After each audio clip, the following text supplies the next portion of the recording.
જૂનાગઢની તરુણી પર દુષ્કર્મ આચરી દેહ વ્યાપારમાં ધકેલી દેવા મામલે રાજકોટની હોટેલના મેનેજર સહિત 4 શખ્સોના 5 દિવસના રિમાન્ડ મંજૂર થયા છે। અત્યાર સુધીમાં કુલ 6 શખ્સની ધરપકડ થઈ છે। હજુ 8 શખ્સ ફરાર છે, જેને પકડવા તપાસ ચાલી રહી છે।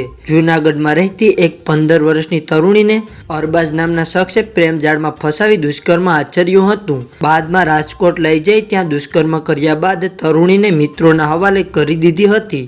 આ ઘટના અંગે ફરિયાદ થતા પોલીસે કુલ 14 શખ્સો સામે પોક્સો દુષ્કર્મ સહિતની કલમ મુજબ ગુનો દાખલ કર્યો હતો। જૂનાગઢ પોલીસે રાજકોટની હોટલમાં તપાસ કરી હતી। રાજકોટની હોટલના મેનેજર આકાશ અર્જુનસિંહ ઓડ, હિરેન જગદીશ સાપર, જસ્મીન દિનેશ મકવાણા અને હાર્દિક દીપક ઝાપડાની ધરપકડ કરી હતી। આ ચારેયને કોર્ટમાં રજૂ કરતા 5 દિવસના રિમાન્ડ મંજૂર થયા હતા। અત્યાર સુધીમાં તરુણી પર દુષ્કર્મ તેમજ દેહ વિક્રયમાં ધકેલવા મામલે 6 શખ્સની ધરપકડ કરવામાં આવી છે। હજુ 8 શખ્સ ફરાર છે, જેને પકડવા પોલીસ દ્વારા તજવીજ ચાલી રહી છે।